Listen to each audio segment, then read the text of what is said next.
바쁘신 가운데 2021년 농업 분야 국유특허 기술 설명회에 참석해 주셔서 감사합니다. 본 기술 설명회는 특허청과 농촌진흥청이 주최하고 농업기술실용화재단이 주관하는 행사입니다.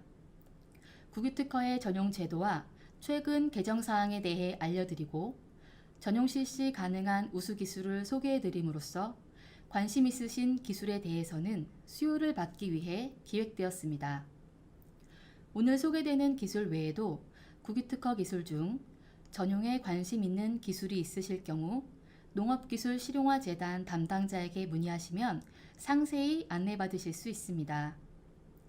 오늘 영상은 행사 이후 농업기술실용화재단 홈페이지 우수기술 설명회 코너에서 다시 보실 수 있으며 발표 자료 역시 동일 코너에서 확인하실 수 있습니다. 그럼 지금부터 2021년 농업 분야 국유특허 기술 설명회를 시작하겠습니다. 첫 번째 발표입니다. 특허청에서 국유특허에 관한 제도 전반을 담당하고 계신 특허청 산업재산활용과 이병준 주무관께서 국유특허권 전용 실시 제도 안내란 주제로 발표해 주시겠습니다. 모두 경청해 주시기 바랍니다. 안녕하십니까. 특허청 이병준 주무관입니다. 2021년 국유특허권 전용 실시 기술 설명회에 오신 것을 환영합니다. 저희 특허청에서는 전용 실시 제도에 대해서 설명을 드리려고 하는데요. 먼저 국유특허권이 무엇인지에 대해서부터 말씀을 드리겠습니다. 국유특허권이란 이제 각 국가기관에서 공무원분들이 직무상 발명을 하였을 때 발명진흥법에 따라서 이제 국가기관이 승계를 하게 되는데요. 국가기관이 승계해서 출원을 하면은 이제 국가기관 명의로 이제 출원이 되게 되고요. 이제 등록이 되게 되면 국유로 하여 국유특허로 전환이 되게 됩니다. 국유특허권의 권리자는 대한민국이고요. 저희 특허청에서 전체적으로 관리를 하고 있습니다. 그럼 먼저 이제 국유특허권의 전용 실시에 대해서 설명을 드리겠습니다. 자, 먼저 실시란 무엇인지에 대해서부터 말씀을 드리겠습니다. 이제 발명에 대해서는 이제 물건의 발명과 방법의 발명이 있을 수 있는데요. 자, 먼저 이제 보시는 바와 같이 물건의 발명이라 함은 어떤 물건을 생산하거나 또는 사용하거나 양도, 개여, 수입 또는 그것을 하는 행위 또는 그것을 청약하는 모든 행위를 말합니다. 이 방법의 발명이라는 것은 어떤 방법을 사용하는 것 그리고 그 방법의 사용을 청약하는 행위를 말합니다. 그래서 간단하게 말하자면 이 발명이 물건이든 방법이든 어찌되었든 발명을 이용하는 모든 행위를 실시라고 한다고 이해하시면 되겠습니다.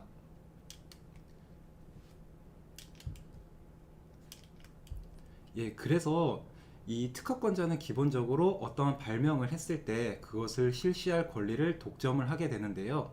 이 제3자가 이 발명을 사용하고 싶을 때는 전용 실시 또는 통상 실시를 이용하면 됩니다. 이 전용 실시와 통상 실시는 크게 차이가 있는데요. 전용 실시는 어떤 한 사람만 독점적으로 사용을 하는 것, 그리고 통상 실시는 독점 사용이 아닌 누구나 이용할 수 있는 것이라고 이해하면 되겠습니다. 그래서 간단하게 표에서 이 전용 실시와 통상 실시에 대해서 차이점을 나타내 봤는데요. 이 전용 실시권은 먼저 첫 번째 독점성의 유무를 보시면 전용 실시권은 이 독점 사용이 가능합니다. 반면에 이 통상 실시는 독점 사용이 불가능하고요. 신청을 해서 특허권자가 허락만 하게 된다면 누구나 사용을 할 수 있게 됩니다. 권리의 확정 부분에 대해서는 전용 실시는 의사 표시를 한 후 반드시 설정 등록을 해야 하게 되는데요. 통상 실시는 반대로 설정 등록이 필요 없고 의사 표시만으로 권리를 어느 정도를 사용을 할지 확정을 할 수 있습니다. 이 효력 발생은 이제 전용 실시권은 마찬가지로 설정 등록이 필요하고요. 통상 실시권은 설정 등록도 가능하지만 이 특허권자의 허락으로도 가능합니다. 반면에 이 제3자에 대항할 수 있는 요건으로는 전용 실시권이나 통상 실시권 모두 설정 등록을 하여야 합니다. 그럼 여기서 이제 설정 등록이 무엇이냐 하는 의문이 생길 수 있는데요. 이것이 간단하게 보이는 이제 특허 등록 원부입니다. 이제 위에서부터 보이듯이 이제 뭐 특허권자가 있고 이제 등록번호가 있고요. 뭐 특허에 대해서 상세한 정보가 있고 이제 특허권자가 누구인지 이런 것들이 있는데요.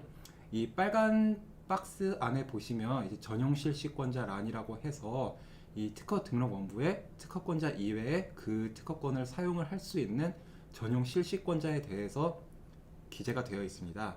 이 특허 등록 원부에 이 전용 실시권을 등록을 하는 것을 설정 등록이라고 하는데요.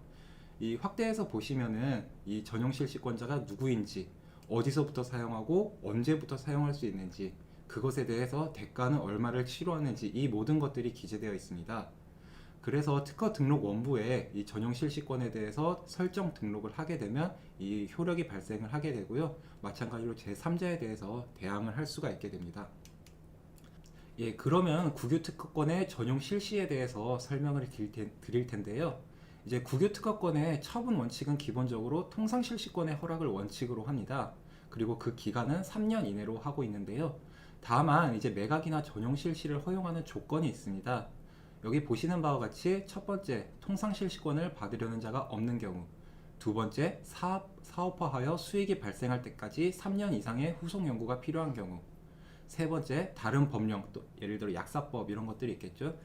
허가 또는 시험이 필요해서 사업화에 3년 이상이 소요될 경우, 네 번째는 전용 실시권을 설정하는 것이 필요하다고 특허청장이 인정하는 경우에 한해서 전용 실시권을 허락을 해드리게 됩니다.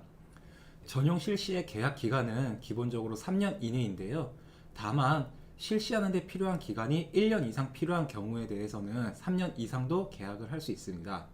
이 실시하는 데 필요한 기간이 1년 이상 필요한 경우라 함은 그 앞서 설명드린 것처럼 사업화여 수익이 발생할 때까지 3년 이상의 후속 연구가 필요한 경우나 아니면 다른 법령에 의해서 후속의 허가 또는 시험에 따라서 3년 이상이 필요한 경우 같은 경우가 있겠죠.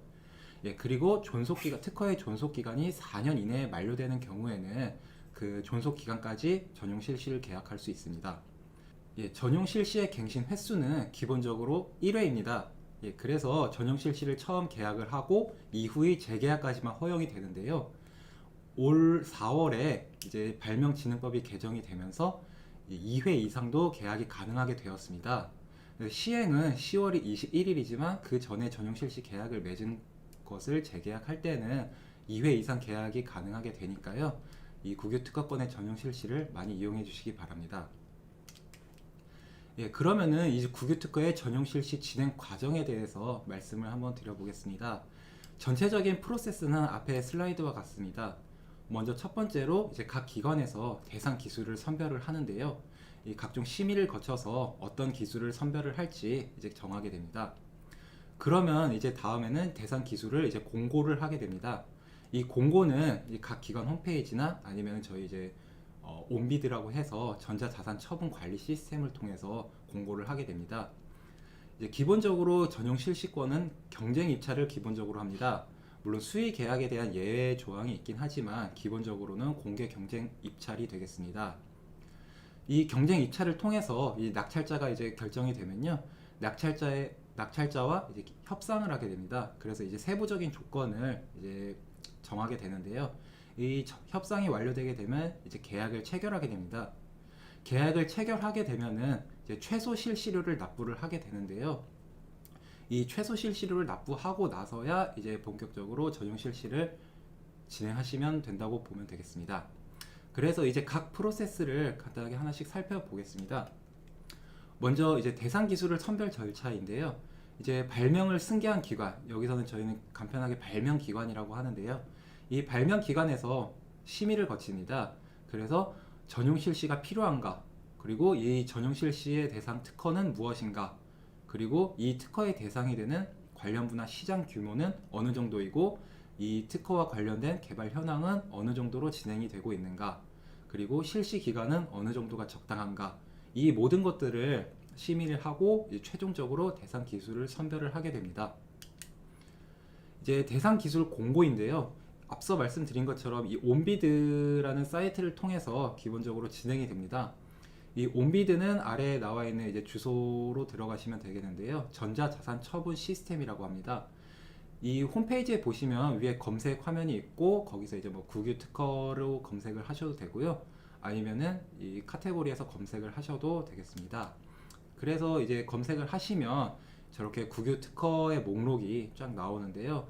거기서 관심 있으신 그 국유 특허를 하나 클릭을 해 보시게 되면 이제 간단하게 이제 설명이 나오고 입찰 공고가 나오게 됩니다. 예, 그러면은 전용 실시권 입찰 공고를 한번 살펴보겠습니다. 먼저 1항을 보시면은 대상 특허가 무엇인지, 그리고 어느 기관에서 그 발명한 특허인지, 그리고 특허 번호, 발명의 명칭, 이런 것들이 기본적인 사항이 나와 있고요. 그러니까 아래에 보시면은 계약 기간은 기본적으로 3년 이내이지만 앞서 말씀드린 것과 같이 뭐 4년 이상도 가능하니까요. 이 부분에 대해서는 협의를 해주시면 되겠습니다. 그리고 입찰 금액은 기본적으로 이제 비공개가 원칙이고요. 다만 이제 최소 실시료가 300만 원이기 때문에 그 이상으로 입찰을 하시면 되겠습니다. 예, 그러면은 이제 낙찰자의 선정 방법에 대해서 말씀을 드릴 텐데요. 먼저 1인 이상일 경우, 그러니까 2인 이상일 경우에는 그 이제 사업자 결정위원회에서 누가 더 적합한지에 대해서 이제 심의를 거치게 됩니다. 그래서 이 과정에서 우대 요건이나 뭐 필수 요건 이런 것들이 있을 수 있는데요. 이 국유 특허 자체가 이 사업화를 통해서 산업의 경쟁력을 강화하는 것을 목적으로 하고 있기 때문에 누가 더 사업화를 잘할 수 있는지, 누가 더 적합한지 이런 부분에 대해서 우대 요건이 있을 수밖에 없다는 점 양해해 주시기 바랍니다. 그래서 낙찰자가 결정이 되면은 낙찰자는 이제 사업 계획서를 제출을 하셔야 되는데요. 사업 계획서와 함께 이제 뭐 각종 기타 서류의 추가 제출이 있을 수 있습니다. 예, 이제 낙찰이 되게 되면은 세부적인 사항을 협상을 하셔야 되는데요. 다만 이제 그 전에 낙찰자는 이 낙찰일로부터 15일 이내에 계약을 체결해야 됩니다. 그리고 60일 이내에 낙찰 금액을 납부를 하셔야 되고요. 다만 여기서 중요한 사항은 앞서 설명드린 것처럼 전용 실시는 설정 등록 과정이 꼭 필요하니까요. 그 부분을 진행을 해 주셔야 됩니다. 예, 또한 이제 매년 뭐 1월 15일 정도가 될 수 있겠는데요. 사업 진행 상황을 보고를 해 주셔야 합니다. 그리고 또 한 가지는 이제 낙찰 금액을 납부를 했다고 해서 끝이 아니고요. 실제 판매 금액에 따라서 경상 실시료가 부과될 수 있으니까요. 이 점 유의해 주시기 바랍니다. 예, 지금까지 국유 특허의 전용 실시 과정에 대해서 간단하게 설명을 드렸는데요. 이외에 궁금한 사항이 있으시면은 저쪽에 보이시는 연락처를 통해서 문의를 주시면은 언제든지 말씀을 해드리겠습니다. 그럼 지금까지 특허청의 이병준 주무관이었고요. 네, 감사합니다. 국유특허 제도와 개정 사항에 대해 알 수 있는 소중한 시간이었습니다. 발표해주신 이병준 주무관님 감사드립니다. 다음으로는 농업기술실용화재단 김찬주 책임연구원께서 국유특허 전용 실시 기술 이전 절차 및 지원 사업에 대한 안내가 있겠습니다. 네, 안녕하십니까. 농업기술실용화재단의 김찬주 책임연구원입니다. 저는 이제 기술이전 절차하고 그리고 지원 사업에 대해서 이제 안내해 드리겠습니다. 좀 전에 특허청 그 이병진 주무관님께서 국유특허 그 전용 실시에 대한 이제 제도에 대한 전반적인 것을 말씀을 하셨을 거예요. 저는 이제 다시 이제 어떻게 보면 일부 중첩될 수는 있겠지만 그 농촌진흥청만의 이제 고유한 특성이 있거든요. 예, 그거의 이제 특성에 대해서 특히 전용 실시와 관련돼서 그 특성을 말씀드리고 그러면 어떻게 이전을 해야 되는지 그거에 대해서 좀 다시 이제 구체적으로 말씀드릴 예정입니다. 그리고 이제 꼭 전용은 아니지만 이제 이전 받아간 업체들한테 이제 지원하는 프로그램에 대해서 실용화 재단의 지원 프로그램을 중심으로 해서 설명을 드리겠습니다. 지금 이 설명의 자체가 농업 분야에 대한 거잖아요. 농업 분야에 관련된 그 국유특허는 어떻게 보면 저희가 실용화 재단이 총괄적으로 이제 그 처분 관리를 한다고 보시면 되겠습니다. 실용화 재단 같은 경우는 특허청과 농촌진흥청으로부터 해당 이제 처분에 대한 걸 이미 위탁을 받았었고요.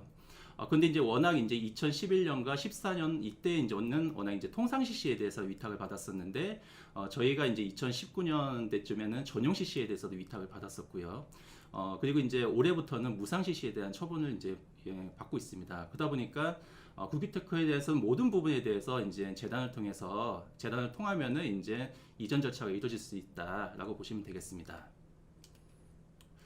아까 뭐 특허청에서도 말씀드렸겠지만 저희가 그러면은 전용 CC에 대해서 그러면은 어떤 요건이 있어야지만 저희가 이전을 받을 수 있는지 그걸 다시 한번 이제 말씀드리면 공통 요건과 이제 개별 요건이 있어요. 그 공통 요건인 경우에는 요 세 가지 요건을 모두 만족을 하셔야 되고요. 근데 개별 요건에는 이제 그 네 가지 중에 이제 한 가지만 이제 만족하시면 되는데 먼저 이제 공통 요건 한번 보시면 상표는 제외한 특허, 실용 신안, 디자인 정도가 이제 가능합니다. 왜냐하면 이제 그거 자체가 이제 국유 특허거든요. 상표는 국유 특허라고 볼 수는 없어요. 예. 그리고 전용 CC는 출원 중인 그 등록되지 않은 상태에서는 저희가 전용 CC를 허용할 수가 없습니다. 왜냐하면 특허 원부에다가 이제 아무튼 그게 이제 등록 원부에 이게 설정 등록을 해놔야 되는데 출원 중인 경우는 그게 안 되거든요. 그러니까 반드시 등록된 것이 요건이고요. 그리고 기술 이전에 계약되는 건이 있으면 안 됩니다. 근데 하나 예외는 뒀어요. 뭐냐면은 만약에 이제 한 업체 정도만 계약이 유지되고 있다고 했을 때 만약에 그 업체가 나는 지금 계약을 해지하겠다. 물론 내가 이거에 대해서 전용 CC에 대해서 만약 입찰을 해야 되는데 만약에 내가 입찰자가 되지 않아도 낙찰되지 않아도 나는 이제 그거에 대해서 문제하지 않겠다라는 서약서를 받으면서 해지를 하면은 그 건에 대해서도 이제 전용 CC를 허용할 수가 있습니다. 예. 그리고 이제 개별 요건인 경우는 아까 이제 특허청에서 자세히 말씀드렸지만 통상 CC권을 이제 받으려고 하는 자가 없거나 예를 들어 그리고 이제 건강기능식품이나 의약과 같이 이제 사업하는 데 있어서 뭐 3년 정도의 이제 소요 기간이 들어가는 경우에 이런 경우에는 개별 요건이 들어가고 있습니다. 그리고 이제 그 이 부분이 이제 좀 다시 좀 중요할 수가 있는데 전반적인 거를 저희 농진청의 절차하고 이제 실시료 부분, 아무튼 이제 낙찰자는 어떻게 선정하는지 이거를 좀 말씀드리면 절차는 어떻게 보면 이제 그 만약에 농촌진흥청과 이제 특허청에서 이제 이거는 이제 전용 CC를 해도 된다라고 이제 승인이 떨어지면 재단에서 이제 공고를 냅니다. 재단 홈페이지에서 공고를 내서 30일 정도를 이제 공고 기간을 잡고 있고요. 그러면 이제 그 이후에는 30일 안에 이제 그 온비드라는 사이트를 통해 가지고 이제 입찰하시면 되는 거고요. 근데 이제 입찰한 업체 중에서 최종 이제 두 군데 업체 정도만 이제 후보로 올라갑니다. 두 군데는 이제 남들도 처음에 이제 그 가격을 높은 가격 두 개의 업체 정도만 이제 후보군을 올리고요. 두 개 후보군에서 최종적으로 농촌진흥청의 이제 연구자나 이제 위에 이제 그 부서장들께서 그거가 어떤 업체가 이제 더 사업화 역량이 좀 높다. 아무튼 그런 거를 선별을 해서 이제 최종 한 업체를 이제 선별하게 됩니다. 그렇게 되면은 이제 재단에서 이제 그 업체하고 계약하는 이런 프로세스도 밟고 있고요. 여러분이 이제 가장 궁금하시는 이제 기술료에 대해서 말씀드리면 아마 이제 그 공통적인 요건이지만 이제 최소 CC료라는 게 있어요. 입찰할 때 이제 어느 정도 이상은 최소 이제 올려야 되는데 일단은 이제 가이드라인 상에서는 300만 원인데 근데 이제 그 모든 건인데 동일한 규정으로 300만 원이라고 꼭 할 수는 없고 저희가 이제 만약에 가치 평가를 매겨서 이 건인 경우에는 예를 들어 뭐 1,000만 원 이상 정도에 대해서는 이제 해야 된다라고 하면은 저희가 이제 그 공고상에다가 얘는 이제 1,000만 원 이상 정도부터 이제 입찰할 수 있다. 예, 아무튼 이런 식으로 이제 저희가 공지를 할 겁니다. 예, 그런 거를 좀 보시면 되겠고요. 그리고 이제 입찰한 금액 만약에 내가 이제 1,000만 원 썼다라고 하면은 1,000만 원은 계약 당시에 제약한 이후에 이제 며칠 안에 이제 선납으로 아무튼 내셔야 되는 구조입니다. 그리고 선납에서 끝나는 건 아니고요. 저희는 원칙적으로 국유특허 같은 경우에는 경상 로열티라는 게 있습니다. 예, 경상 로열티는 일종의 이제 매출액의 약 3%. 지금까지 이제 공고된 건이 여러 건이 있었는데 항상 3%로 이제 고정을 했었습니다. 예, 물론 그 매출액에서는 꼭 소비자 가격이 아니라 이제 공장도 가격을 산정한 이제 매출액이 되겠고요. 매출액의 3%가 됩니다. 근데 여러분한테 좀 더 이게 괜찮은 제도 중에 하나는 뭐냐면은 아까 선납금을 일부 내셨었잖아요. 입찰 금액을요. 그 부분에 대한까지는 경상유예에서 이제 공제가 되는 개념이라고 보시면 되겠습니다. 그러니까 1,000만 원을 이미 내셨다고 하시면은 1,000만 원까지는 경상유예가 발생이 되더라도 1,000만 원까지는 공제가 된다. 이렇게 보시면 되겠습니다. 네. 그리고 이제 실시 기간 한번 보겠습니다. 예, 실시 기간은 원칙은 3년인데 저희가 최대 5년까지 가능하고요. 대부분 이제 그 건강기능식품이나 의약 같은 경우는 1, 2년 안에 사업하기 좀 어렵습니다. 그리고 이제 준비 기간을 고려해서 5년이 가능한 거라서 저희도 실제로 최근에 이제 체결된 걸 보면은 5년 정도 이제 허용된 것이 상당수가 있습니다. 예. 그리고 아까 이제 그 특허청에서도 언급드렸듯이 이제 처음에는 한 1년 한 번 정도는 이제 수의 계약으로 이제 재계약은 가능하고요. 그리고 이제 2번 이상인 경우에는 지금 발명제도법이 이제 그 10월 달에 이제 개정될 예정이 하면은 어떤 요건이 만족되면은 뭐 2번, 3번 계속 이제 수의 계약으로 연장할 수 있다라고 보시면 되겠습니다.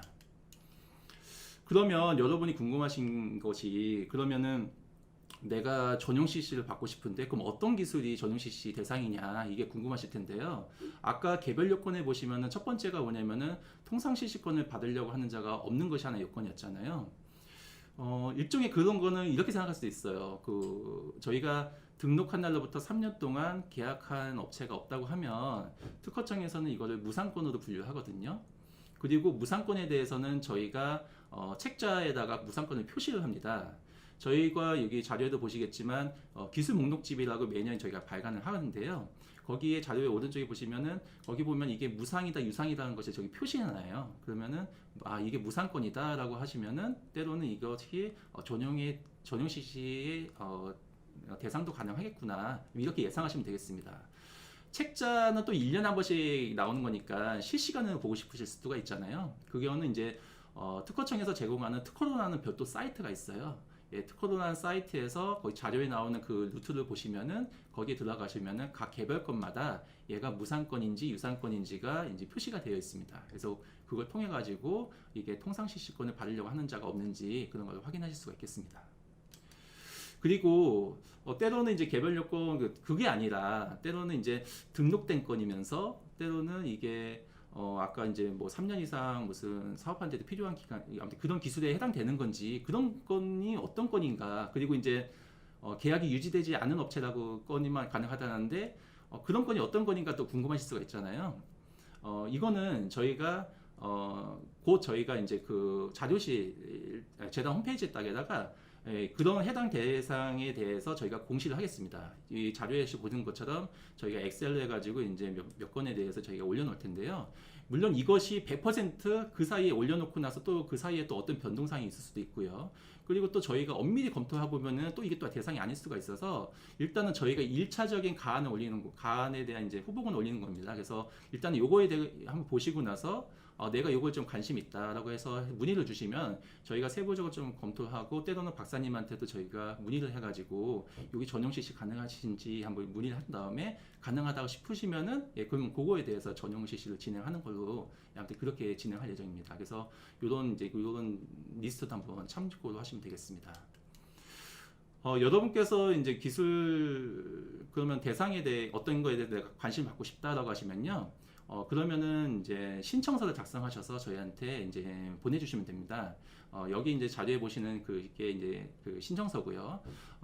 그 자료에 보면은 이제 그 전용 CC 희망 사유 아무튼 이런 부분 적혀져 있는데 아무튼 그 저희가 선정 기준에 맞춰서 자세하게 적어 주시면은 그걸 가지고 저희가 농진청에다가 그 자료를 이제 올릴 겁니다. 드리면은 내부적으로 농진청에서는 그거를 분기별로 저희 심의를 하거든요. 그러면은 그 분기별로 이제 1년에 4번 정도 하죠. 이제 하면은 그때 이제 이게 된지 안 된지 판단을 하고 만약에 이상이 없다고 하면은 이제 저희가 재단에서 최종적으로 입찰 공고하는 형태로 아무튼 그렇게 활용하겠습니다. 네. 아무튼 전용에 대한 이제 절차는 이렇게 이제 말씀드리겠고요. 이제 지원 사업에 대한 걸 몇 개 말씀드리겠습니다. 이거는 꼭 전용 CC에 대한 것만 국한되지는 않아요. 재단에서는 특히 이제 이전 업체한테 많은 지원 프로그램이 있는데 몇 가지를 말씀드리겠습니다. 먼저 첫 번째는 그 시니어 컨설턴트 경영 기술 지원 프로그램인데 기술 이전 받아간 업체 중에 한 50업체 정도한테 이 업체는 때로는 이제 기술 전문가 아니면은 경영 전문가 이런 분의 이제 진단이 필요하거나 컨설팅이 필요하다 싶으면은 저희가 되게 역량과 경험이 많은 시니어 분들을 저희가 시니어 컨설턴트로 이제 위촉을 했었습니다. 그분을 저희가 때로는 뭐 2번 아니면 많게는 5번 정도 업체를 방문을 드려서 이렇게 체계적인 상담을 받을 수 있도록 하겠습니다. 업체에 대한 자부담은 없다고 보시면 되겠습니다. 두 번째는 이제 그 업체분들이 시동아 재단에서 재단의 지원 프로그램 중 가장 관심이 많은 건데요. 어떻게 보면 R&D 사업화 지원이라고 하는데, 요거는 이제 그 단기 과제, 장기 과제 이렇게 구분되는데, 그 단기 과제 같은 경우에는 저희 출연금 기준에서 1년 과제면서 1억 원 정도 지원을 하고요.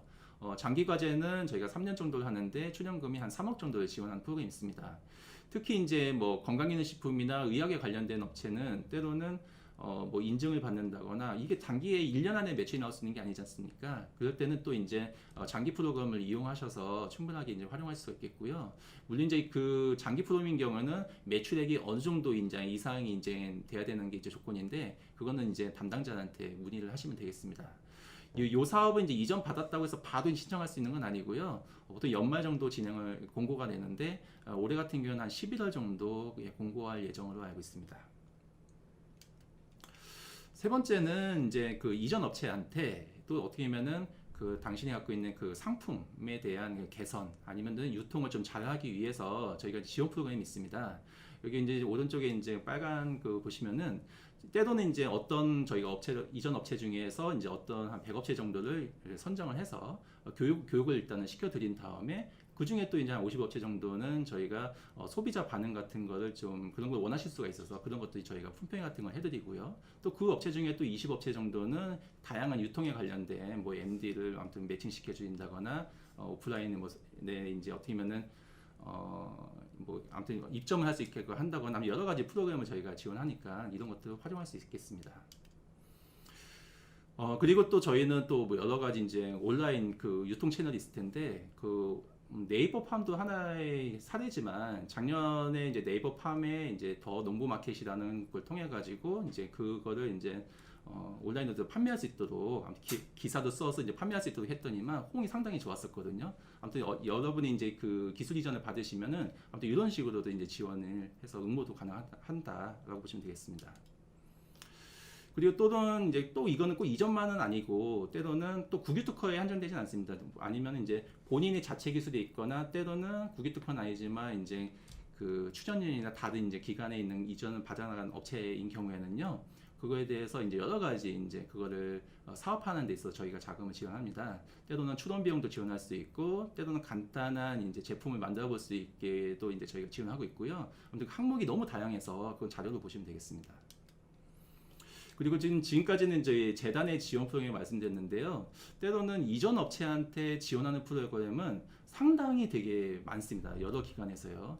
특히 이제 여러분이 보셔야 될 것이 이제 테크노파크 쪽도 사업을 보시면은 지금 여기도 자료를 보시면 알겠지만 이전 받은 업체한테 지원하는 프로그램이 있다는 걸 아실 수 있겠고요.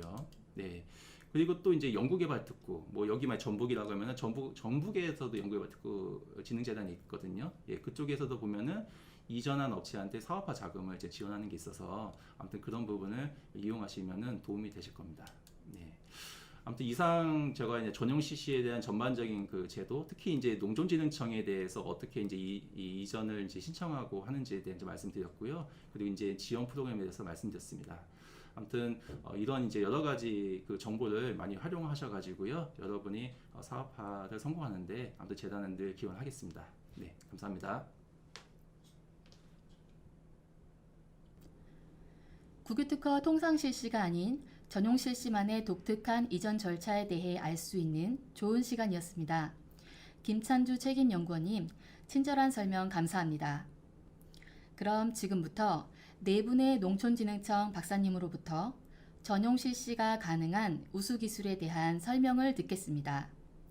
첫 번째 발표는 농촌진흥청 국립농업과학원 작물보호과 노은정 박사님께서 항균 활성을 갖는 바실러스 사펜시스 균주 및 이의 항균 용도 특허에 대해 소개해 주시겠습니다. 안녕하십니까. 국립농업과학원 노은정입니다. 저는 오늘 항균 활성을 가지는 바실러스 사피엔스 균주와 또 이와 유사하게 항균 활성을 가지는 여러 균주들의 특허를 소개하고자 나왔습니다. 네, 요즘 마트에 가면 신선한 상태로 다듬거나 절단되거나 혹은 세척 과정을 거친 다양한 농식품을 만나실 수 있는데요. 이러한 농식품을 우리가 신선편의 농산물이라고 합니다. 이러한 식품들은 간편하게 섭취할 수 있는 장점이 있지만 또한 가열하거나 멸균된 식품이 아니기 때문에 미생물에 오염될 가능성이 있습니다. 우리나라는 이런 신선편의 식품이나 샐러드, 새싹 채소에 대해서 미생물 기준을 가지고 있는데요. 보시는 것처럼 살모넬라나 병원성 대장균, 바실러스 세레우스, 황색포도상균, 리스테리아와 같은 식중독 세균은 우리 식품에서는 존재해서는 안 되는 그런 무서운 세균들이지요. 이렇게 미생물을 제어하는 것은 식품뿐만이 아니라 여러 가지 화장품이라든지 혹은 의약품, 다양한 곳에서 이제 미생물을 우리가 제어하는 기술이 필요합니다. 미생물을 제어하는 기술에는 크게 열을 사용하는 기술과 열을 사용하지 않는 기술로 나눌 수 있습니다.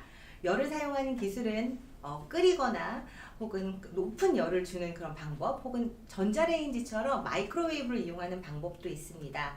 하지만 열을 사용하지 못하는 그런 제품들도 있는데요. 이런 경우에는 자외선을 조사하거나 플라즈마를 쐬어주는 방법들이 있습니다. 하지만 최근에는 친환경적인 물질을 이용하는 것들이 많이 각광받고 있는데요.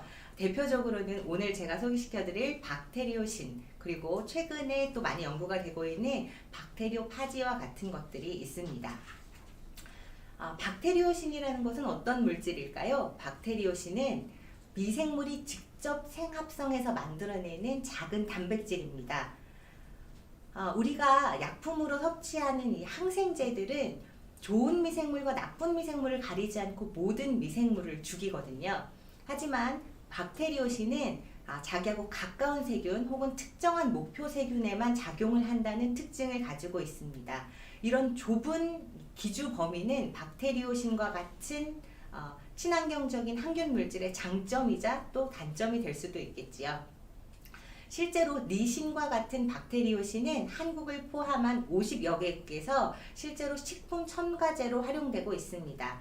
또 식물병 방제제로 활용되고 있는 박테리오신도 있습니다. 박테리오신을 이용하거나 활용하기 위해서 연구를 할 때는 어떤 방법들을 이용해야 될까요? 어떤 과정을 거쳐야 할까요? 박테리오신을 이용하려면 먼저 박테리오신을 생산하는 세균을 찾아야겠지요. 더 많은 세균을 효율적으로 스크리닝하는 것이 이 연구의 시작이 되겠습니다. 박테리오신을 생산하는 미생물을 찾는다고 해도 실제로 그 박테리오신을 분리해내거나 혹은 박테리오신을 생산하는 유전자를 직접 분리해서 박테리오신을 많이 생산하게 만들고, 그렇게 만들어진 이 항균 물질이 얼마나 안정한지 혹은 효과가 좋은지 검사하는 그런 특성 분석을 마치게 됩니다. 오늘 제가 소개시켜드릴 바실러스 사피엔스 SR098 균주는 토마토를 키우는 토양에서 분리된 균주입니다. 많은 균주를 검사해 본 결과 바실러스 사피엔스 SR098이 그람 양성인 식중독 세균, 그 중에서도 리스테리아 균에 굉장히 강한 항균력을 가진다는 것을 알 수 있었습니다. 보시는 바와 같이 바실러스 사피엔스 SR098이 분비하는 기랑 물질은 열에도 안정하고 60도에서 30분 동안 처리를 해도 기량력이 줄어들지 않았고요. 또 pH에도 굉장히 안전합니다.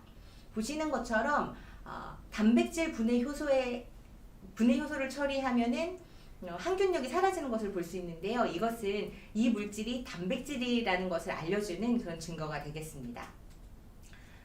바실러스 사피엔스 SR098이 만드는 이 박테리오신 기랑 물질은 농도별로 리스테리아 균주를 굉장히 강력하고 길게 오랫동안 항균력을 발휘한다는 것을 저희가 실험으로 확인하였습니다. 바실러스 사피엔스 뿐만이 아니라 저희는 같은 토양에서 바실러스 퍼밀러스 SR073이라는 균도 분리해내었는데요.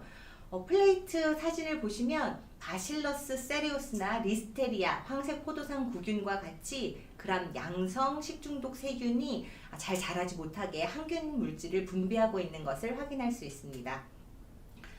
앞에 설명드린 SR098 균주보다 조금 더 열에 안정한 것을 알 수 있고요. 또 뿐만 아니라 농도별로 리스테리아 균주의 생장을 억제하는 것도 저희가 확인하였습니다. 이렇게 토양에서 분리하고 병원성을 가지지 않은 이런 미생물을 활용하거나 이 미생물에서 생산하는 박테리오시안과 같은 항균 물질을 이제 활용한다면 식중독 세균이나 혹은 다양한 나쁜 그람 양성 세균을 억제하는 데 우리가 도움을 받을 수 있을 것으로 생각됩니다.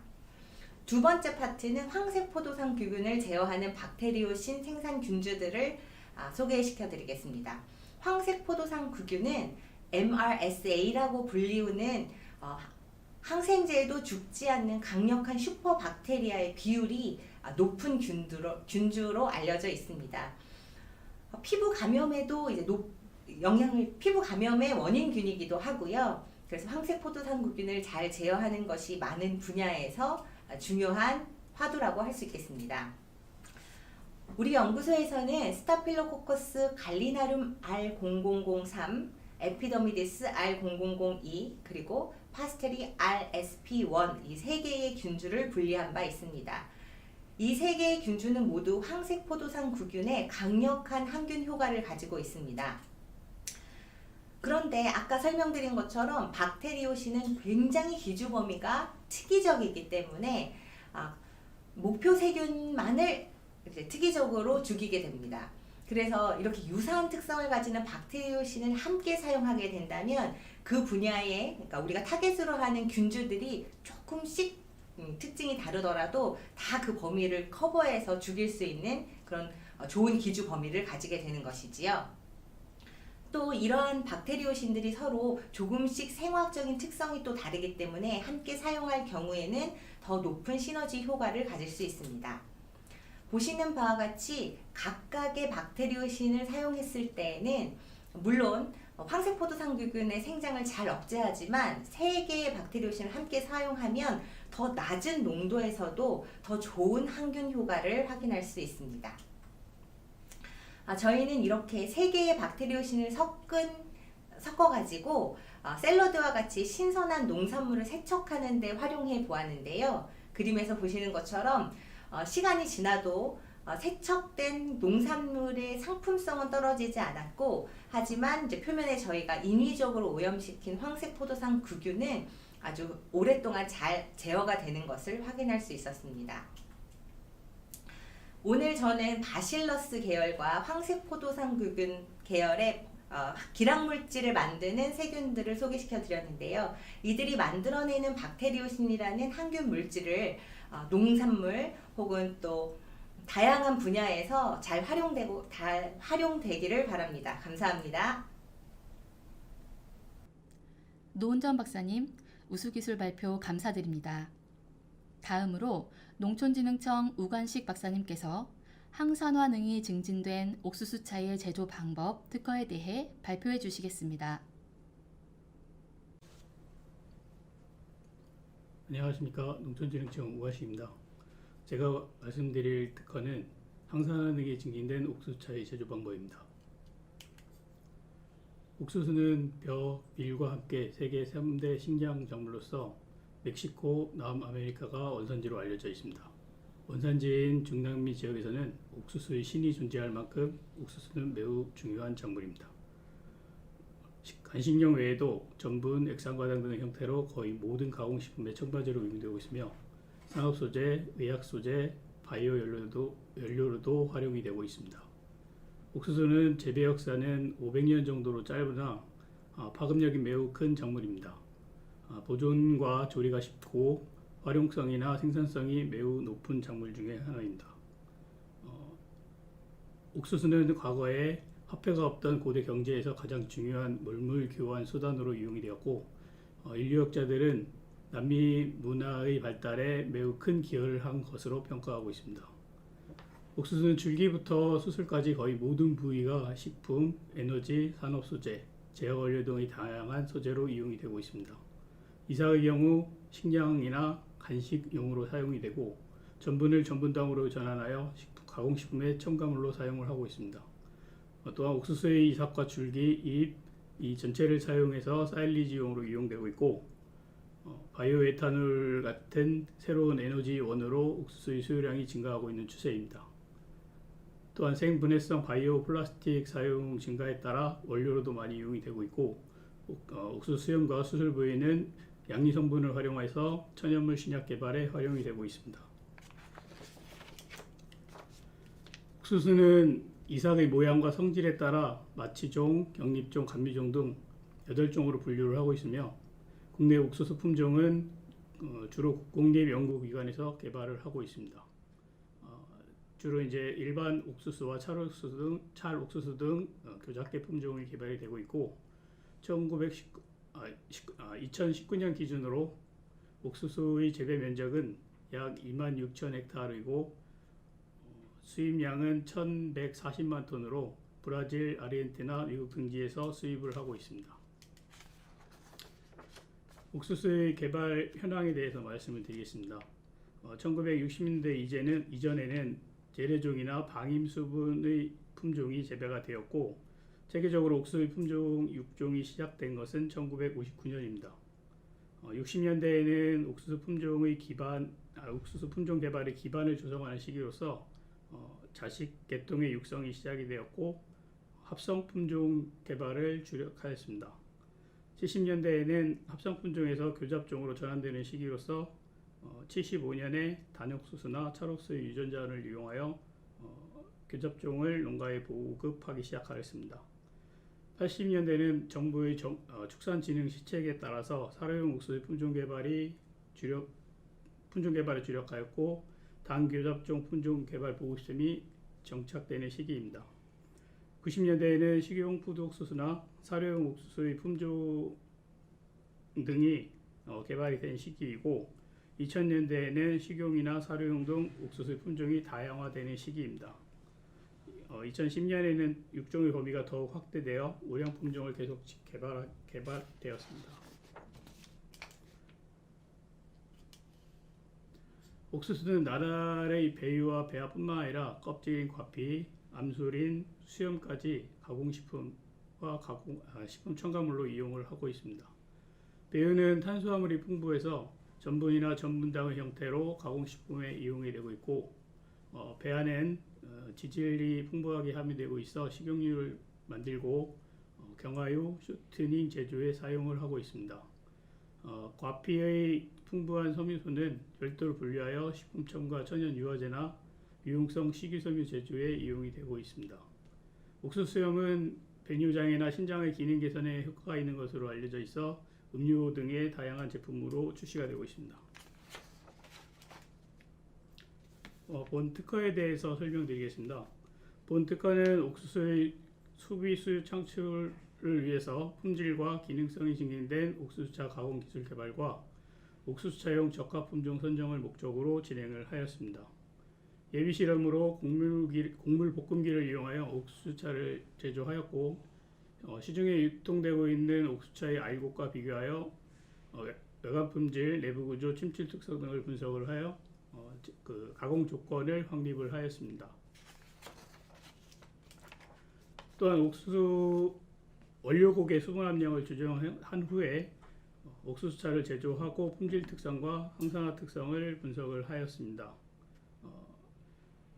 콩 단백질의 압출 성형에 있어서 수분 함량이 증가할수록 기계적 에너지 감소, 점성 증가, 지방 유화, 단백질 변성 등으로 인해서 고품질의 식물성 조직과 단백질을 생산할 수 있다는 보고가 있는 것처럼 식품 가공에 있어 수분의 함량은 매우 중요한 요인 중의 하나입니다. 본 연구에 사용한 시료는 국내에서 재배가 많이 되고 있고 종실 수량이 많은 광평옥을 사용을 하였습니다. 원료곡의 처리는 원료곡의 수분 함량을 측정한 후에 시료를 이제 밀폐 용기에 넣고 조정하고자 하는 수분 함량의 만큼의 수분을 첨가하고 저온에서 교반하면서 수분 함량을 조정하였습니다. 최종적으로 수분 함량은 9에서 14%로 조정을 하였고 볶음 처리를 진행을 하였습니다. 볶음 처리는 팽화기와 볶음기 방법을 사용하였는데 팽화기는 시장 등에서 뻥튀기 제조에 사용하는 일반적인 식품 가공기기입니다. 시료를 기계에 넣은 후에 압력이 0.9메가파스칼까지 가열한 후에 불을 끄고 압력이 1.2메가파스칼이 도달할 때까지 방치를 하였습니다. 이후 압력을 서서히 제거하면서 옥수수차를 제조를 하였습니다. 볶음기 방법은 앞에서 말씀드린 가공 조건을 이용해서 옥수수차를 제조를 하였습니다.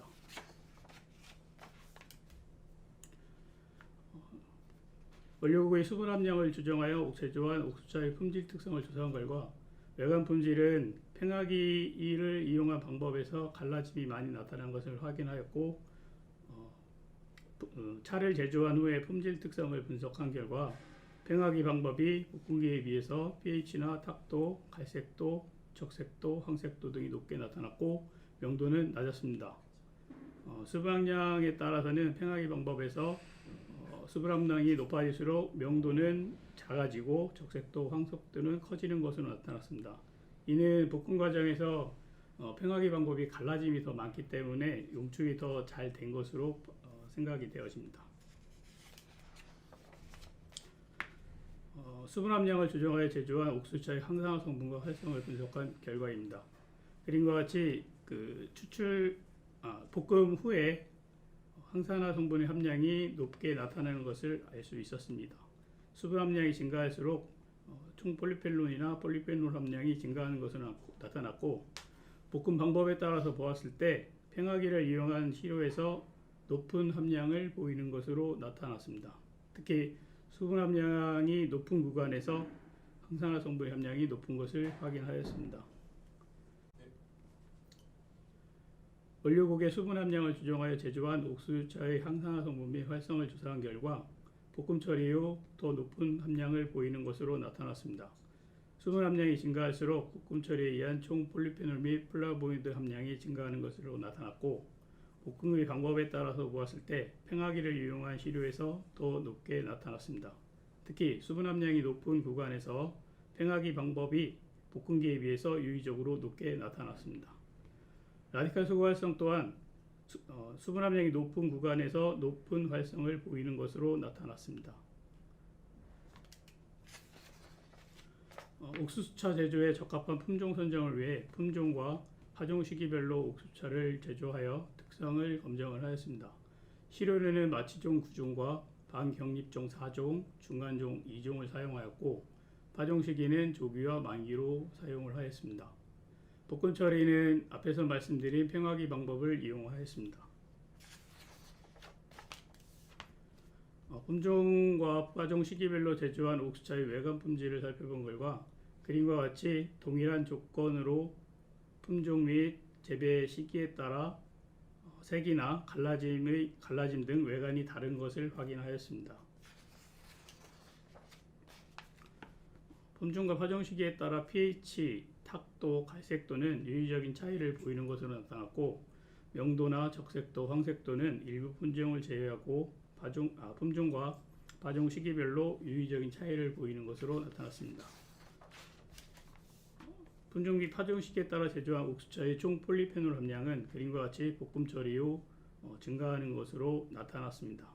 폴리페놀의 경우 조기에 파종한 옥수수가 약 2.2배, 만기는 1.9배 증가하였고 특히 조기에 파종한 평강옥, 양한옥 등이 3배 이상 증가하는 것을 확인하였습니다.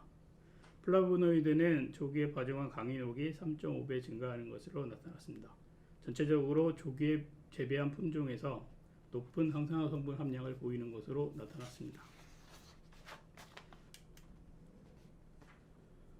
품종 및 파종 시기별 옥수수차의 라디칼 소구 활성을 측정한 결과 볶음 처리 후 유의적으로 증가하는 것을 확인하였습니다. DBPH 라디칼 소구 활성의 경우 조기에 파종한 옥수수에서 9배, 만기는 8배 증가를 하였고 특히 평강옥 같은 경우는 높은 활성을 보였습니다. ABTS 라디칼 소구 활성 또한 조기에 파종한 옥수수에서 4배, 만기에서는 3.4배 증가하였고 특히 조기에 파종한 평강옥, 양한옥, 청한옥 등에서 5배 이상 증가하는 것을 확인을 하였습니다. 본 발명은 옥수수의 소비 수요를 창출하고자 품질과 기능성이 증진된 옥수수차 가공기술 개발과 옥수수차용 적합 품종을 선정하고자 하였습니다. 그 결과 원료국 수분 함량 조정에 따라서 항산화성 증진된 옥수수차를 제조한 연구에서 원료국 수분 함량이 14%에서 높은 활성을 보이는 것으로 나타났고, 팽화기를 이용한 방법이 항산화 물질의 함량이나 항산화 활성이 증가하는 것을 확인하였습니다. 또한 품종 및 파종 시기별 옥수수차 특성 평가를 통해서 조기 재배한 평강옥, 양안옥, 청안옥 등이 우수한 것을 확인하였습니다. 본 기술을 통해 기능성 옥수수차 제조와 저가 품종의 활용으로 소비자의 수요 증대와 옥수수 재배 농가의 소득 창출을 기대할 수 있을 것입니다. 이상 말씀드렸습니다. 고맙습니다. 우관식 박사님, 우수기술 발표 감사드립니다. 다음은 농촌진흥청 국립식량과학원 밭작물 개발과 최명은 박사님께서 수수겨 추출물을 포함하는 항산화제용 약학적 조성물 및 건강기능성 식품 특허에 대해 발표해 주시겠습니다. 안녕하십니까. 국립식량과학원 밭작물 개발과에서 수수 6종을 담당하고 있는 최명은입니다. 수수겨 추출물을 포함하는 항산화제용 약학적 조성물 및 건강기능성 식품 특허에 관련하여 발표드리겠습니다. 우선 본 특허의 주 재료인 수수에 관해 말씀드리겠습니다. 수수는 식포작물로 고온 건조에 강해 농업 환경이 불리한 조건에서도 재배가 가능합니다. 따라서 기후변화 대응 작물로 각광받고 있으며 미국 서부의 사막화 지역에서 옥수수가 재배가 불가능한 지역에서도 수수가 재배되고 있습니다. 전 세계적으로는 옥수수, 쌀, 밀, 보리 다음으로 재배가 많이 되는 5대 곡식입니다. 탄수화물이 주를 이루는 전분 작물이며 폴리코사놀, 프로안토시아닌, 폴리페놀 등의 기능 성분 함량이 우수합니다. 작물학적으로나 기능적으로 우수하고 또 하이브리드 품종 재배를 통해 수량성을 극대화할 수 있다는 장점이 있고, 또 무엇보다 유전자 변형이 이루어지지 않은 넌 GMO 작물이고 전분의 글루텐 함유하고 있지 않아 글루텐 프리 시장에서도 각광받고 있습니다. 우리나라에서는 주로 혼반용으로 재배되지만 외국에서는 가축 사료, 바이오에탄올 및 산업용 제재 생산에 이용되고 건강에 관한 관심의 증가와 함께 식품으로의 활용도 증가하고 있는 추세입니다. 예전에 수수를 보신 적이 있는 분이라면 키가 커서 수확이 어려웠던 장면을 떠올리실 텐데, 현재는 육종을 통해 키를 낮추는 등 다양한 기계와 적합 형질을 개량하였습니다. 또한 수량성이 증가한 품종을 개발하여 안정 생산이 가능하고 파종부터 수확까지 기계화 작업이 가능하기 때문에 생산비를 절감할 수 있습니다. 수수는 사진에서 보시는 바와 같이 흰색, 주황색, 갈색 등 다양한 종피색을 띠고 또 안토시아닌 함량이 높습니다. 특히 종피의 페놀릭 컴파운드 함량이 높기 때문에 종피를 깎아내는 도정 작업을 하면 할수록, 많이 도정을 할수록 항산화 활성이 떨어지는 것을 보실 수 있습니다. 우리는 생체의 대사 과정에서 산소의 환원으로 자유 라디컬을 가지는 활성산소종이 생성됩니다. 생체 내에서 산화 생성물을 합성하며 그 생체 내 세포 소기관에 손상을 초래하기도 하고, 단백질의 아미노산을 산화시켜 단백질의 기능을 저하하거나 DNA 손상을 주기도 합니다. 우리 몸에서 발생하는 다양한 질환이 활성산소와 관련이 있다고 연구되고 있으며, 이러한 활성산소는 항산화제를 통해 제거되는데 비타민 C, 비타민 E, 베타카로틴, 카로티노이드, 또 수수에 풍부하게 함유되어 있는 폴리페놀 및 플라보노이드 등이 대표적인 항산화 물질로 알려져 있습니다. 손상된 DNA 보호나 세포 구성 단백질 및 효소를 보호하는 항산화 능력이 크기 때문에 다양한 질병에 대한 위험도를 낮춘다고 보고되고 있습니다. 따라서 부작용 문제가 없는 식품류래 천연 항산화제의 개발이 지속적으로 요구되고 있습니다. 본 특허는 종래의 천연물 유래 항산화제보다 향상된 항산화 활성을 가지는 조성물을 제공하는 데 목적이 있습니다. 특히 수수겨 및 추출물 용매를 혼합하여 혼합물을 제조하는 단계, 상기 혼합물을 추출하는 단계, 이 두 가지 과정을 포함하고 있습니다. 수수의 건강 기능성을 최대한 활용하고자 본 발명에서는 부위별 활성 그리고 품종별 비교, 추출 용매, 추출 방법의 조건을 확립하였습니다. 먼저 우리나라의 대표 품종인 황금찰과 동안매 두 가지 품종을 100% 에탄올로 초음파 추출하여 수행한 결과 그 알곡 추출물 대비 통곡 추출물에서 많게는 6배, 통곡 추출물 대비 곁추출물에서 한 3배에서 4배까지 높은 항산화 활성을 가졌습니다. 다음에 품종별 비교를 한 실험에서는 그 품종별 겨층을 100% 에탄올 초음파 추출한 결과 동안매의 추출물이 황금찰 곁추출물 대비 1.9배, 흰찰 수수의 곁추출물 대비 22배까지 높았습니다. 이렇게 품종과 부위를 동안매 겨층으로 줄였고 그것을 대상으로 용매 추출 실험을 수행한 결과 알코올 추출물이 아세톤 대비 1.3배, 헥산 대비 10배의 다량의 폴리페놀 및 플라보노이드를 함유하고 있는 것을 확인할 수 있었습니다. 마지막으로 동안매 겨층을 에탄올 추출하여 초음파 추출과 진탕 추출을 비교해 본 결과 초음파 추출이 진탕 추출보다 1.3배 많은 항산화 활성 성분 및 항산화 활성을 가지고 있었습니다. 종합해 보면 품종은 동안매, 부위는 겨층, 그리고 추출 용매는 알코올, 방법은 초음파 추출을 했을 때 항산화 성분과 그 활성이 가장 우수했다는 것을 알 수 있습니다. 겨층은 도정 후 폐기되는 부분이기 때문에 그 활용성을 찾았다는 점에서 의의가 크고 또 본 실험 결과를 바탕으로 그 면류, 낙농 제품, 음료, 캔디 등 다양한 식품 분야에 활용 가능할 것으로 기대하고 있습니다. 네, 이상 발표를 마치겠습니다. 감사합니다. 최명은 박사님, 우수기술 발표 감사드립니다. 다음으로 농촌진흥청 국립식량과학원 고령지 농업연구소 남정환 박사님께서 연리 초속 식물 추출물을 포함하는 항염증 활성을 갖는 조성물 특허에 대해 발표하시겠습니다. 안녕하세요. 국립식량과학원 고령지 농업연구소 남정환입니다. 저는 이번에 그 발표를 드리기도 할 거고 제가 그 연구했던 결과물들을 좀 보여드리고 선보이기 위해서 이 자리를 마련하게 됐습니다. 제가 한 그 식물, 즉 털 연리초는 고래에서 신장염에 우수한 효과를 보인다는 것이 전례되고 있습니다. 그래서 거기에 착안을 해서 한번 실험을 해봤고요. 그 주 타겟은 이제 염증 억제가 되겠습니다. 그래서 저희는 털 연리초 에탄올 추출물을 가지고 항염증 효과를 확인했고요. 이것을 가지고 산업재산권 등록까지 완료를 했습니다. 더불어 작년도에는 이 결과를 통해서 논문도 투고하고 출판도 하였습니다. 제가 이제 발표한 구성들을 보시면 일단은 목적하고 필요성들, 그 다음에 이 식물의 재료가 어떤 것인지, 그 다음에 실제로 이 효과나 결과들이 어떤 것인지에 대해서 제가 설명을 드릴 거고요.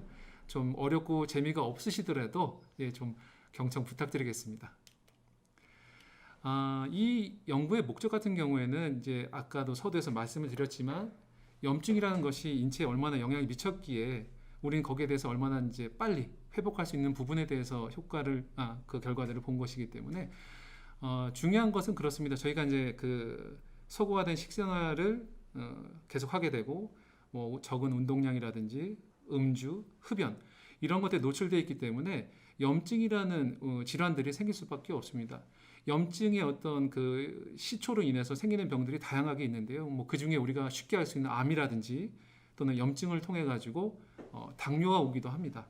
그래서 어떻게 보면 염증의 출발 선상이기 때문에 그 염증에 대한 억제, 염증에 대한 어떤 그 회복 효과 이런 것들을 이제 실험하게 되게 된 것이죠.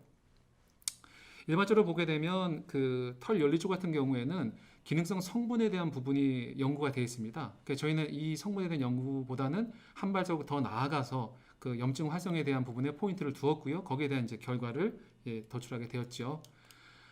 전반적으로 보면 그 염증에 대한 설명을 한번 드리겠습니다. 염증 같은 경우에는 아까도 서두에 말씀드린 것처럼 뭐 음주, 흡연도 있겠지만 바이러스나 박테리아 같은 것들이 몸에 침투되면서 이걸 감지해서 면역세포가 염증 매개 물질을 분비하게 됩니다. 그럼 어떻게 염증 매개 물질을 분비하게 되면 오히려 염증 때문에 위험하지 않을까 하는데 사실은 출발선이 그렇습니다. 그래서 그 염증 반응이 지속이 되게 되면 인슐린 저항성이 높아지기 때문에 당뇨라는 이제 그 질환들이 생기기도 하고요. 염증이 오래되면 그게 암으로 변하기도 합니다. 아주 쉬운 얘기로 우리가 몸에다 상처를 내고 계속 그 상처에다가 데미지를 입히게 되면 공격을 하게 되면 거기가 어떻게 되죠? 썩어버립니다. 그런 것처럼 그 염증과 암은 그렇게 비례적인 관계라고 볼 수가 있겠고요. 그래서 중요한 거는 그 염증을 한번 잘 해결해 보자 해서 그 털 연리초라는 식물을 가지고 이제 실험을 하게 됐고 이 식물은 어떤 재료냐 하면 저희가 이제 그 실험을 하기 위해서 울릉도를 방문한 적이 있었는데 울릉도에 굉장히 예쁘고 그 다음에 아주 그 고즈넉한 그 언덕에 자라고 있던 그런 식물들이었습니다. 그래서 이것이 무엇일까 하고 일단 식물 동정을 통해서 확인해 보니 이게 털 연리초였습니다. 이걸 가지고 저희가 실험을 이제 시작하게 되었고요. 일단 털 연리초에 대해 설명을 좀 드리자면 털 연리초 같은 경우는 그 장미목, 콩깔 여러 해살이 풀입니다. 이게 주로 이제 경상북도 울릉도에 자라기도 하고요. 북반구의 한대 지방에 많이 자라기도 합니다. 근데 이제 그림을 자세히 보면 사진을 보시게 되면 식물이 그 우리가 진흥청에서도 연구한 바가 있죠. 풋걸음 식물인 헤어리 배치와 굉장히 유사하게 생겼습니다. 그러니까 친구라고 해야 되겠죠. 아니면 친척. 그래서 이런 걸 다 아종이라는 표현도 쓰기도 하는데요. 그래서 아마 차후에 그 혹시 이런 풋걸음 작물을 하시는 분들이 한 번쯤은 그런 그 녹비 작물로 한 번쯤은 도전해 보시는 것도 좋지 않을까라는 이제 부연 설명을 드리고요. 꽃이 상당히 예쁩니다. 그 겨드랑이에서 그 꽃이 피는 그런 식물들입니다. 한번 사진을 보시고 한번 확인해 주시면 좋으실 것 같고요. 그 다음에 이제 이 식물을 가지고 저희는 실험을 하게 되는 부분을 설명을 드리겠습니다. 일단은 저희가 아까 말씀드린 대로 울릉도에서 수집을 했고 이것을 이제 실험을 하려면 식물 자체를 가지고 처리를 할 수가 없잖아요. 염증에. 그래서 어떻게 했냐면 저희는 추출을 합니다. 그 에탄올이라는 게 주정이죠. 우리가 말하는 알코올입니다. 술이죠, 술. 100% 또는 95% 알코올에다 그 추출을 냉침 추출을 합니다. 차가운 곳에 두고, 그러니까 차가운 곳이라긴 좀 그렇지만 그 일반적인 우리 상온을 우리는 냉침이라고 합니다. 상온상에서 하는 추출을 그렇게 냉침을 해서 추출물을 얻은 뒤 그 추출물을 가지고 염증을 억제하는 효과를 밝히게 됐습니다. 여기에 그냥 밝히지 않니 염증을 가지고 사람 몸에 투여도 하겠지만 그러기에는 이제 좀 무리가 있어서 기초적인 실험을 먼저 시작하게 되는 것이죠. 거기에 필요한 게 이제 로우 264.7이라는 세포입니다. 이게 대식세포라고 합니다. 마크로파지셀이라고 하는데 이 세포를 가지고 실험을 하게 됩니다. 이 세포에다가 그 리포폴리사카라이드는 내독소라는 물질이 있습니다. 독성 성분이죠. 이것을 처리하게 되면 PGE2나 NO 즉 플로스타글란딘 E2 나이트로 옥사이드라는 그 염증 유발 단백질이 형성이 됩니다. 이것에다가 저희가 털 연리초 에탄올 추출물 첨가를 해서 또는 투여를 해서 얼마나 그 염증 단백질들이 저해되는지를 확인하게 되겠습니다. 염증이 생기게 되면 그러니까 우리 몸에도 그 PGE2라든지 NO 즉 그런 염증성 단백질이 형성이 되게 되어 있습니다. 그러면 어떨까요? 셀에서 보거나 사람 몸에서 보거나 비슷하겠죠. 하지만 조금 다르긴 합니다. 그래서 일단은 저희는 그 몸 밖에 있는 세포에서 염증 억제 실험을 하게 되었습니다. 그 실험을 통해서 저희는 좋은 결과를 얻게 되었는데요. 일단은 실험 방법을 약간 설명을 드리자면 어려울 수 있습니다. 우리 국민학교? 이게 옛날 말이죠. 초등학교 샬레 아시죠? 페트리 디시라고 합니다. 그런 것들 아니면 96 웰플레이트라는 게 있습니다. 그런 이제 그 기구에다가 셀을 키워서 그 셀에다가 또 그 염증성 단백질인 PGE2나 나이트로 옥사이드를 키웁니다. 거기다가 저희가 물질을 추출한 털 연리초 추출물을 첨가를 해서 억제 효과를 보게 되는 겁니다. 그게 실험 방법이 되겠고요. 그런 실험 방법이 지금 말은 제가 좀 쉽게 드렸지만 상당히 오랜 시간과 방법들이 요구되는 그런 실험이 되겠습니다. 그런 과정들을 거쳐서 저희가 얼마나 좋은 효과가 나왔을까 하고 저희가 이제 기다려본 바 결과는 이렇게 나왔습니다. 일단 나이트로 옥사이드 즉 NO어세이를 봤을 때 효과는 얼마나 좋았을까 했는데 아주 탁월하지는 않았습니다. 그럼 여기서 포기하느냐? 그러면 안 되죠. 저희는 실험하는 연구자니까요. 그걸 통해서 저희는 다음 스텝인 PGE2 즉 플로스타글란딘 E2에 투여를 해서 효과를 확인한 바 74.5% 즉 염증이 생기면 100%인데 저희는 이 추출물 투여함으로써 74.5%가 저해된 효과를 확인했습니다. 그러면 실제 우리가 염증이 부풀어 올랐을 때 한 74, 75% 정도가 줄어든다고 생각해 보세요. 그러면 염증이 억제가 되겠죠. 그래서 저희는 이것을 통해서 털 연리초가 고래에 전해진 것처럼 신장염, 즉 염증을 억제한다는 것을 한번 확인할 수 있었고요. 앞으로도 이게 독초가 아니고 우리가 일반적으로 접할 수 있는 식물이기 때문에 염증을 예방할 수 있는 그런 하나의 그 기능성 식품 또는 소재로 사용할 수 있겠구나라는 걸 판단하게 되었습니다. 여기서 제가 부연 설명 하나를 더 드리면 아마 그 일반적인 TV라든지 유튜브에서 보셨을 거예요. 염증과 비만은 친구다. 예. 비만이 생기면 염증이 생깁니다. 염증이 생기면 비만이 생기고요. 많이 우리가 먹으니까 당연히 비만이 생기겠죠. 그것도 맞는 말이지만 비만이 생기면서 비만 세포 안에 염증이 침착하게 되고 그게 온몸에 퍼진다고 생각해 보세요. 그러면 어떻게 될까요? 그게 피부뿐만 아니라 일반적으로 우리 장기, 우리 폐혈증 아시잖아요. 모든 몸에 염증이 생기는 것처럼 그렇게 장기나 피부에 염증이 생기면 우리가 알고 있는 뭐 종기라고 하죠. 종기도 생길 수 있고 그 다음에 그게 아까 말씀드린 인슐린 분비 저항성 증가, 즉 그거는 췌장입니다. 췌장에 영향을 미치면 당뇨가 올 수도 있고 그렇게 모든 인자가 될 수 있는 게 염증이기 때문에 비만과 염증은 항상 같이 조절하시고 같이 가야 된다 또는 억제해야 된다라는 걸 말씀드리고 싶습니다.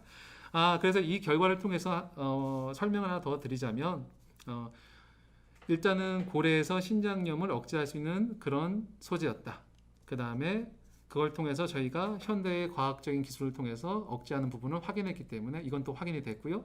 그렇기 때문에 중요한 것은 고래부터 전래됐던 것들은 나쁜 것이 그렇게 없죠. 예, 그런 것처럼 이 결과를 통해서 이 소재 역시 화장품이라든지 또는 식품에 얼마든지 그 사용이 가능할 거라는 예측을 하게 됐고요.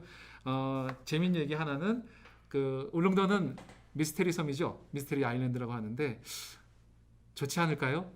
네, 이상입니다. 감사합니다.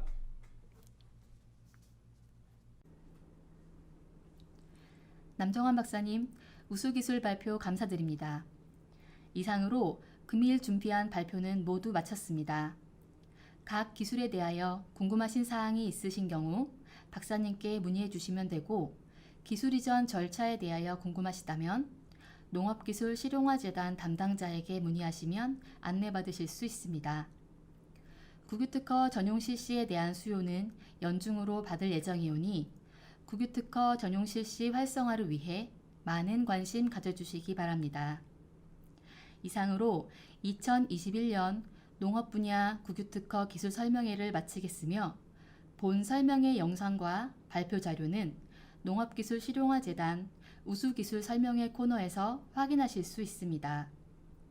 특허청과 농촌진흥청 그리고 농업기술실용화재단은 여러분의 기술을 기반으로 한 사업의 성공을 기원합니다. 감사합니다.